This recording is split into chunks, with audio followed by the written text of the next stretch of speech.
Hi guys, welcome to another vlog. If you're new to my channel, I'm Katie and welcome to another bookish adventure.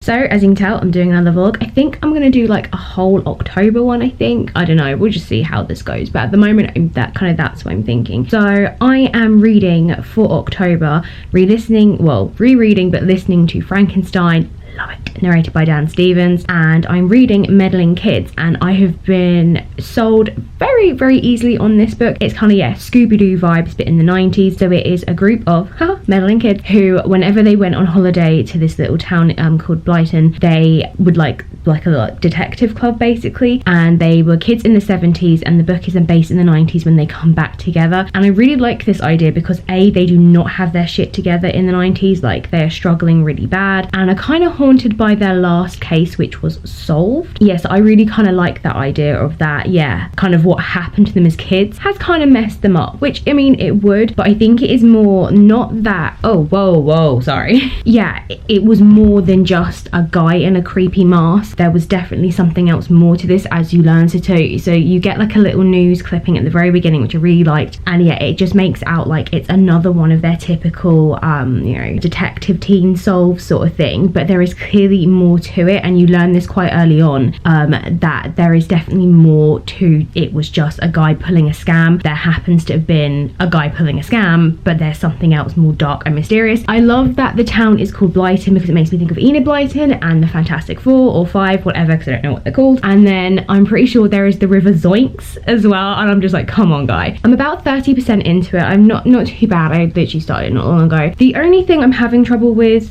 is, like, to begin with, was the writing style. It was just a little odd. I don't know, it's new, it's different, it's just really different to what I'm expecting. However, I do like one of the things from one of the perspectives, because one of the members of the group has actually died, and I really like, yeah, I don't really want to give it away, I don't know, but yeah, it just took me a while to get into it, and just the way like it's just done. But otherwise it's a really good story and I really like the idea of it. So yeah, they have decided to go back to this town and kind of face their fears and kind of reopen the case. I've started that. So today it is like the 5th, maybe 5th or 4th, I think it's 5th. I'm actually going out for breakfast, which is why I look like this, just so I get my face done, and then I'm gonna edit actually my last vlog, which is One of Us is Lying, so if you haven't watched that, check that out. And then yeah, edit, and then later on I got my workout class. So a kind of easy day, but yeah, I'm going out for breakfast. I'm so excited to go out for breakfast. We were meant to do this a couple of weeks ago, but then her little boy was ill during the night, so she couldn't take him to nursery, so we're doing it now. I'm so excited. I think I'm gonna get pancakes or waffles, because I mean, who doesn't love pancakes or waffles? So yeah, I will check back in with you throughout. I've also got a week off work coming off next week, which is kind of why I was thinking of just doing an October vlog, and then that way like I can cover all my reads and what I'm up to, and yeah, I will check back in with you another time. Hey guys, so this has happened again. I don't know if I'm having another tonsillitis flare up or if I have a cold, but this is what we're working with right now. So it is my first day of my holiday, no work for me, and I've actually just come back from London. It's like, what time is it? It's 9 o'clock, so I've literally been home for about half an hour. I finally saw my friend who I haven't seen for about 7 years, quite possibly. The last time we saw each other was when we went to Prague together, and that was like, yeah, in my early 20s. It was so long ago, and it was just so good to see her and just catch up and just chat, and it was just so good. And just, yeah, to go around London and went to like the Natural History Museum and just had a general wander around. But very happily, I obviously did some reading on the train. I did get a little bit headachy on the way there, so I did stop because I was a little stressed in the morning, because travel makes me stressed. But I read quite a bit on the way back. So yeah, I keep meaning to put the jacket on this and I keep forgetting. Meddling Kids. I read so much of this on the train, so I'm currently on page 141. Ignore me, I'm on page 241. When I started this on the train, I think I was somewhere in like the 150s, I think, somewhere around there. I was nearing halfway, I remember that much. I read so much of this book. I really love it. I know I said before that I was struggling a little bit with just like the style of how it was written. It was a little bit odd, but once I got into it, it was fine. And I really loved the idea of it. Like, it was such a really cool and original idea of what happens to the Scooby Gang kind of afterwards, and the sort of things that they did obviously solving mysteries, and at the time, you know, they thought they were genuinely scary monsters until they unmasked them as people. They found scary, and they were in really scary situations. And this last case in particular, a lot of fucked up stuff kind of happened, and you know, it did kind of scar them a little bit. And then even when they revealed it to be a guy in a costume, still a lot of stuff happened that kind of can't really be explained, but the police kind of just like brushed it under the carpet and were like, oh yeah, like it's fine, like it's nothing, like it was all the guy in the costume, when really it's clearly something else. So this book is going between the three narratives of our characters as they kind of try and come to grips with going back to Blighton Hills, reopening this case, and kind of the trauma it kind of opens for all of them. Andy in particular, you know, she's not in denial over this. She wants to confront this, and I think Nate is ready and at a point, you know, he's been in, as he says, loony bins, and you know, he's hallucinating their dead friend. He is ready to kind of just be over this. He always knew that something was never right, and he kind of never really gave up looking at it. It's only really Kerry who's quite willing to just completely just shut it all out, suppress it all, but she is having nightmares. She doesn't sleep. You know, her career path has just completely just been destroyed because of this. So it is kind of about time that they go back, and it is so good because she is more science based in all of this, whereas Nate is very much on the supernatural side of things, and Andy is that kind of compass finding it, like, well, if we find evidence for one thing, fine. If we find evidence for the other, fine. Like, we'll just go with it. I think Andy just wants to get to the bottom of it. Like, she doesn't really care if it's real and demons or if it's actually like some big corporate thing. Like, she doesn't really care. Oh my god. Yeah, I really like having that aspect of the three of them, and you slowly start to learn more and more about that night. You know, they're trying to piece together and retrace everything that happened on that last night and try and sort through the memories of what was the guy in the costume and what wasn't the guy in the costume, and everything has been building to the fact that they have to go back to this mansion on this island in this lake. They have to go back there, and then as soon as they arrive back in Blighton Hills, they keep being left little letters and envelopes telling them what to do. It's so someone knows they're back, someone knows they're re-investigating, and someone is trying to lead them in the investigation.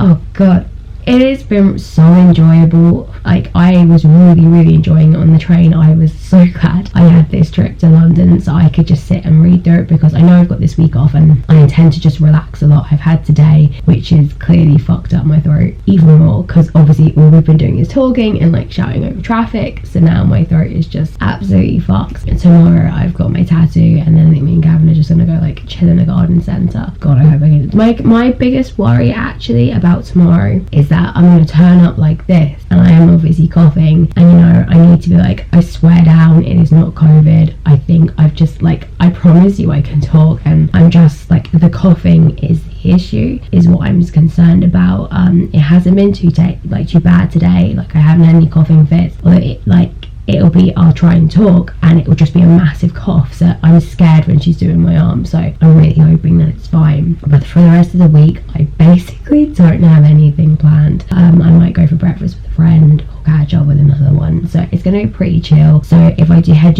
over to Brighton, I can read some more. I was hoping that I could get a decent chunk of reading done this week, but I like wasn't gonna like sort of push myself and make myself, because I really did just want to relax this week, because my last week off in September I literally did something like every single day. It was ridiculous. I would love to finish it by the end of this week, but I'm not going to put any pressure on myself, because if I go downhill illness wise, then yeah. But no, I'm so happy, and this has been really good. Like, this has been way better than I expected, and going into it I had, although this book was quite unknown, just the idea of it alone had given me quite high expectations, because it just seemed really fun and really different, and that kind of, yeah, what happens to the Scooby Gang after everything that they've done has probably messed them up. I'm signing off now. I need to go to bed, and I don't even know what to do about this, so yeah, I'll check in tomorrow and you can see my shoulder and see if I can talk. Good morning guys. So today I'm popping over to Brighton. I'm gonna go have some breakfast with my friend. I'm so ready for a pancake breakfast. Bring it on. I completely forgot to say last time I checked in that I think it was on the Monday when I went to London, I actually finished listening to Frankenstein in the morning. It completely just like went out my brain, probably because I did so much reading with meddling kids. Again, 5 out of 5 stars. There was so much actually about that story that I had forgotten. I think it was 9 years ago that I read the book, so you know, like, you know, cut me some slack. And where I've seen so many different adaptations over the years, whether it was like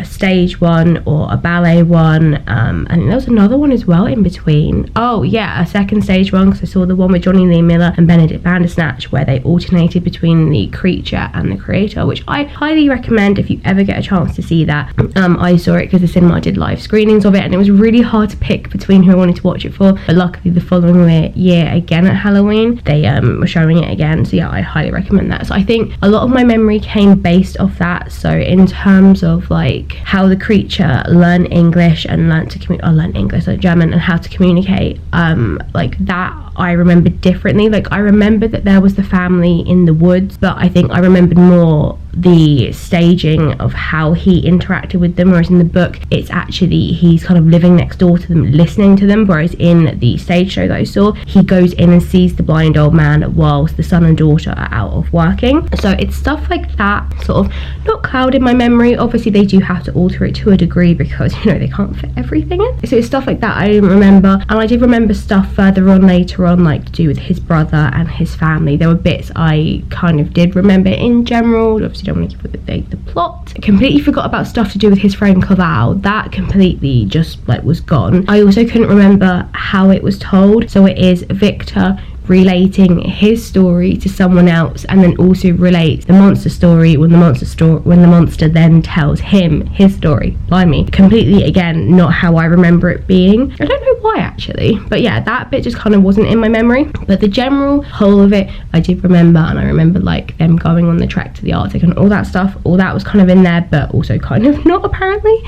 So yeah, I really enjoyed it. I'm so glad I've decided to sort of re-go there and listen to it as an audiobook. Is really good. It kind of definitely helps it sink in more, and I am taking it in a lot differently. I think sometimes when you read an older book that has like a different way of prose and way of words, it can sometimes be a bit daunting, and I guess listening to it, definitely makes it easier. I'm not gonna listen to a new audiobook. I've been debating it and I was really unsure what to do, and I've decided I'm not going to, because I hadn't actually planned on listening to a second one. I forgot it was only 8 hours long, so I kind of forgot that I might need a second one. So instead I'm actually just going to be listening to some podcasts, which I quite like, because it's been a while since I've actually properly but like listen to podcasts. I normally finish a book and I only have like a couple of days until the end of the month, and so I just like listen to a couple, whereas I now have the whole of the month just to really dip into some really different ones. And I have like a lot of funny ones. It's probably not a great idea because I'm like trying to draw my eyebrows and I'm like laughing. Yeah, I feel like it's going to be nice just to listen to some podcasts and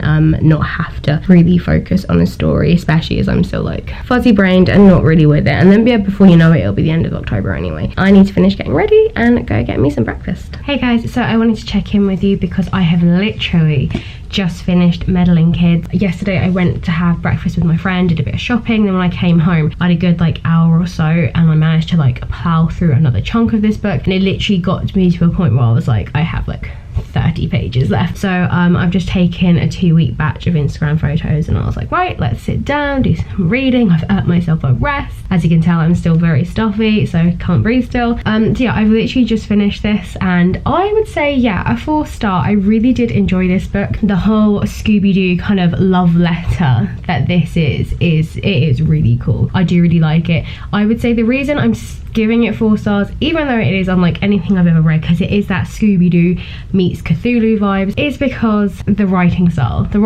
for me was still kind of hit and miss, and it would just randomly, and I don't know why, but I can't remember if I mentioned this either, just like in the middle of like so like during like regular dialogue, it would just switch to almost like a script form. And honestly, I don't know if it was because like from the dog's point of view or if it was the dead character. Like I really don't know, and even to the end I still wasn't sure, and I kind of made up my own mind as to who I thought it might have been, and then even at that point it was questioned. So I really don't know is where this is going. I have no freaking idea why it did that. I will find like a random bit just to show you exactly what I mean, because yeah, it would just do it in the middle of dialogue, and this is what I just didn't get. So yeah, you can see there how it's like, it's not normal dialogue, it's almost how it would be with a script, but then everything else, see, look, goes into normal dialogue, goes into normal quotes, and then before that.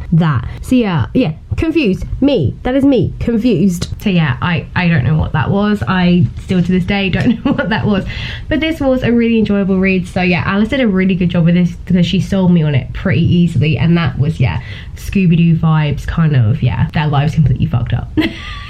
Which I think she did really well. I would really recommend this. This is a really good one because I don't really like horror. So this is a really good one if you're like me, you don't like horror, but you like the supernatural, you like the sort of eerie, creepy vibe. So yeah, this one was really good. So I am really ecstatic because I finished this way sooner than I thought. Honestly, I was just hoping for the best and that I would just read as much of it as I could whilst I was off. The fact I went to London definitely helped because I just plowed through such a huge chunk, and then also kind of said to myself, you know what, you got some time, sit down, read. And I think when I read books in massive chunks like that, I think because I get so far in the story, it makes me want to pick them up and read them more. I think the problem I have where I just read at work, I don't ever read a big solid chunk, so sometimes it feels like it takes longer for me to get into the story, to feel like the story is moving and going somewhere. So yeah, it is nicer doing it this way, but yeah, I have to work, so I can't live my life not at work. And whilst I was shopping, I actually came home and then nipped into town because they had the bag I wanted, which you may have seen actually in my stories. I may have also picked up 2 new books because who can help themselves? So one of them is The Woods Are Always Watching, and this is the second book by Stephanie Perkins, the first one being There Is Someone in Your House. I really like that one. Really, really good. Thank you, Alice, for picking a book that really plays on my slight fear that there is someone living in my attic. I was very surprised at how small this one was, especially in comparison to the other book, but I am quite excited to read this one. I just really liked her writing style. I really like what she did with the first one, and I like the idea of this one. So this one is of 2 girls who are best friends throughout high school and are kind of like outsiders, but they have themselves, and they're about to sort of embark and go off into university, and there's a really long distance between them. They're gonna kind of have like one last summer together, and they go into the woods to kind of guess the camp, I don't know, to do stuff and whatever, but they end off going off path and into a walking nightmare, as it says in the blurb. So I'm kind of thinking that this book is probably not to mention the fact that there may be something awful in the woods lurking, hunting them down, but I feel like this is going to be one of these books where it's almost they're gonna end up like petty squabbling, like almost like attacking each other. And I feel like whatever maybe the force in the wood is probably, I feel like it's not just gonna be potentially supernatural. I feel like it's gonna maybe drive them to sort of snipe at each other, like wander off and leave the other on their own. Like I feel like it's going to be more than that. But yeah, it's a very small book. It's only 221 pages. I mean, it's like, to me that still seems a lot, but to hold it's still very small, and especially compared to the first book. The first book was bigger. I might see if I can squeeze this in this year actually, just because I picked this up on a whim, I won't lie. I also went into Waterstones on a whim, sorry.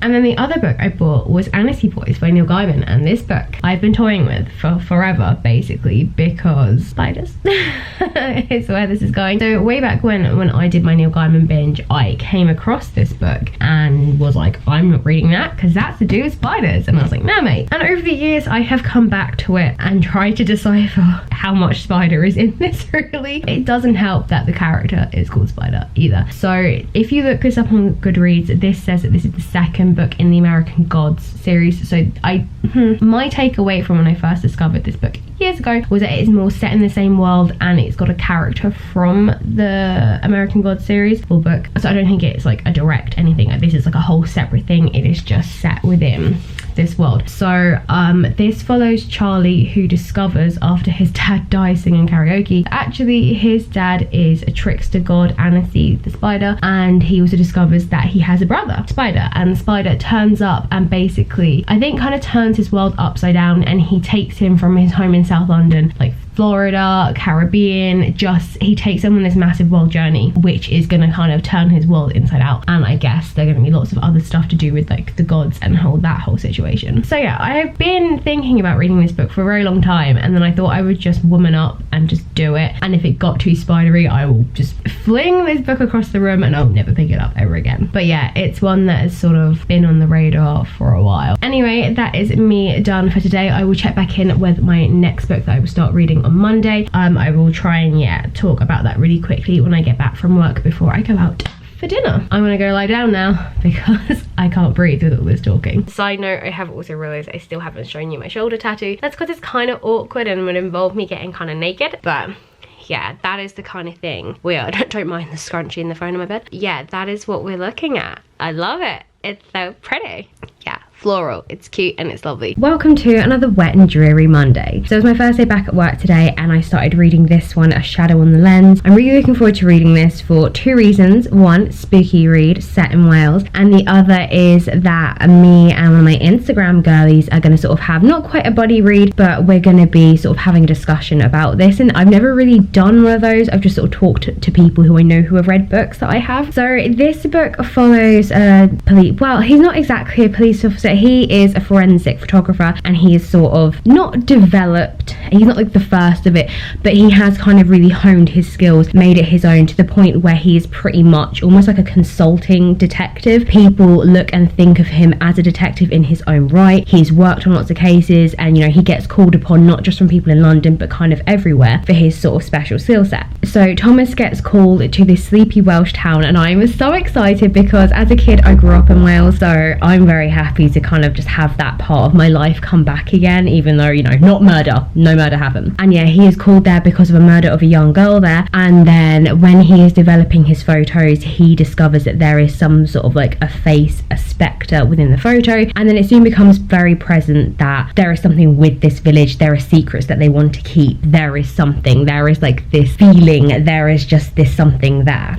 So I have said before that this kind of gives me like Wicker Man vibes, it just kind of gives off that thing. I am very excited for this one. I just think it's a little different to what I would read, and it's going towards something that I would more watch for sure. It's just that vibe. I'm not very far in, I think I'm just under 30 pages, and so far, you know, he's on his way there. He's sort of on this train journey, set up, you know, who he is, what he does in his field, why he's been called upon, and it's very interesting because, you know, he goes there not exactly expecting everyone to give him a warm welcome, but of course he's like, of course, you know, someone's been murdered, it's a small sleepy village, you know, they're going to be so much more affected by this than anyone in London would be. And it very much seems like no one really realizes he's not a police officer, and they kind of just almost want him there to like tick boxes and corroborate with like the evidence that they found. It's all just a bit like, it's almost like they're doing it because they have to, because someone higher up said, no, you have to get this person in. The circumstances of which she was found, we've now discovered. Again, everyone's a bit cagey. She was found burnt, she was bound, and she was found burnt, and he was a bit like, no one told me this. And he's very, you know, has his procedural way of doing things. He wants to see the police officer that's involved in all this stuff, and the guy's like, oh, well, it's his rest day, and he's like, we're trying to find a murderer. And yeah, the people of the town just are the very, which you would be, they're very wary of him, and towns like that would be quite wary of outsiders, plus, you know, someone got murdered. The locals aren't exactly friendly. He sort of tried to strike up a conversation with the postmaster, and he is a bit like sort of looking over his shoulder, like it's almost like he doesn't want to get caught talking to him too much about this girl. And there just seems to be, no one seems fazed by the fact that she's been found dead. So there is obviously like some sort of backstory to her, whether like the family that she comes from, like I'm wondering if they're just outcasts and no one really cares about them, and that's why people aren't that bothered by her death. But yeah, it's quite a short one. It's like 270 something pages, so I am really looking forward to reading this sort of over the last few weeks of October, Halloween time. Even though it's going to be creepy, I think it's going to have that cozy vibes. I don't know, it's just Wales and it makes me happy. Yeah, that little girl in me that spent so many holidays and so much of my childhood there is just like, I can't wait for this, like bring it on. But I mean, obviously my childhood didn't involve death, so there's that. So I'm gonna head off now because I need to do a bunch of things. I need to get my Instagram post ready, and then I'm going out for dinner. I know, love me some food. I swear that's always what I'm doing. I'm always like, I need to head off now because I'm going for food. Well, your girl loves food. Hi guys, so you may notice something very wrong in this, and it is I have no sleeves on, and that is because I wanted to show you my shoulder, because I kind of probably haven't properly done that. And also so as well as getting my shoulder done on Tuesday when I was off, I got my arm done on a whim, basically. She had a cancellation, which I saw, and yeah, ta-da! I will bring you in for a proper close-up so you can see it in its entirety. I thought I would be brave and sit here and do this because I don't like to do this. I don't have my arms out. There's probably like one other video of me on here with my arms out probably. Yeah, I think it's weird. I don't want to do this because I've seen and caught glimpses of myself in the shower, like coming out like, you know, towel on. And I see it and I'm like, yeah, but it hits differently in clothing, and I don't know why seeing like my entire arm when in clothing is kind of like, okay, a little bit bonkers. So here we go, let's take a look at my shoulder.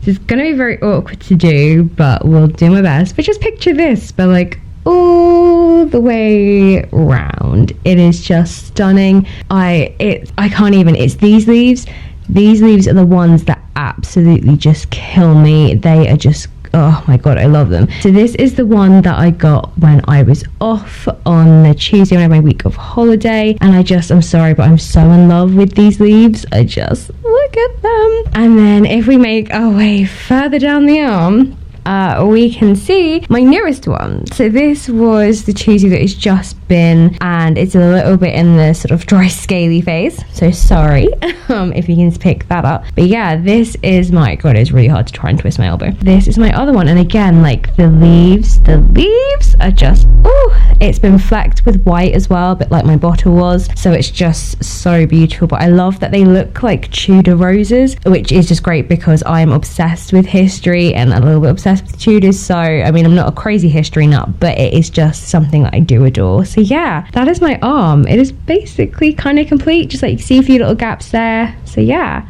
there we go. And normal service has been resumed. So I really just wanted to talk about this book, A Shadow on the Lens, because I said before, you know, Wicker Man vibes, weird kind of creepy village, and weird shit was going to happen. And I was thinking that, you know, slowly he would start to lose his mind, and, you know, he wouldn't know what was real and what was fake. This book is not at all what I thought it would be, like not even close in the wheelhouse. Very early on, I mean, I'm 74 pages in, and this book is, it's like 270 something, 273. Yeah, I'm not very far in, and already he is massively being affected by this village. So this book is being written in the style of, he is basically, it's years since this had happened, and he's now sitting down and recounting events as best as he remembers. He was like, you know, there will be no truer account of this because A, there probably aren't any, and you know, this is what happened. And then it's also, I think, been interspersed with diary entries from that time. So we're kind of getting him reflecting back on how he felt and how everything happened. And then I've had my first diary entry of him recounting it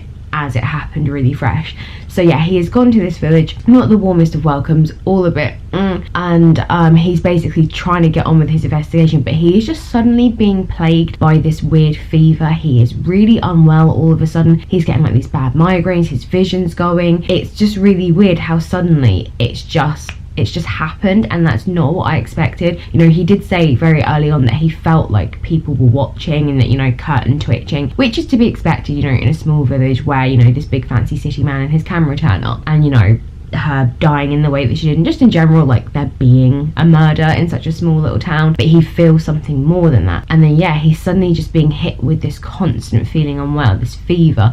It's just not what I expected. I didn't think so soon he would get affected by this village so soon. And in the last bit I read yesterday on lunch, which was the diary entry, he has had some sort of encounter. So yeah, it's not at all what I thought. I thought the beginnings of it would be seeing that spectre in the photo or whatever it is that he sees, but no, there is an encounter that has just happened, and it is full on. Like, it is not even like low key, like trying to even just be like, ooh, over here. It's like really going for it. So yeah, this book is not what I thought, and I'm now really excited for this, because for me this book was pretty much unknown. I was trying to think back as to how I came across it, and honestly I'm not sure. I think Goodreads was where I found this book. I think it kind of popped up, but because I feel like before that this was completely unknown to me, and then literally after I bought it I kept seeing a few bits on Instagram, but of the book he's just brought out, yeah, this like pretty much I'd never seen before. And now really weirdly I'm seeing this one crop up this year that people are reading it, and I'm like, what the hell? I am crazily intrigued by this. It just hasn't gone where I thought. Obviously I'm going to read some more today on lunch, although if I have lunch with Osman, okay, we might not get any reading done at lunch with Osman. I might have like a 10-20 minute saving grace if he goes out and buys lunch. And then yeah, obviously Monday I would maybe try and get some over the weekend, but me and Gavin, we are gonna do all 4 of the Daniel Craig Bond films. I always want to say Craig David of the Daniel Craig Bond films because we're going to see the film on Monday. I'm so excited. So I will do one last final check-in on that Monday, because I would have like gotten a bit further. Yeah, there is like no way I'm going to be reading anything this weekend. I really doubt it. I'll take it with me.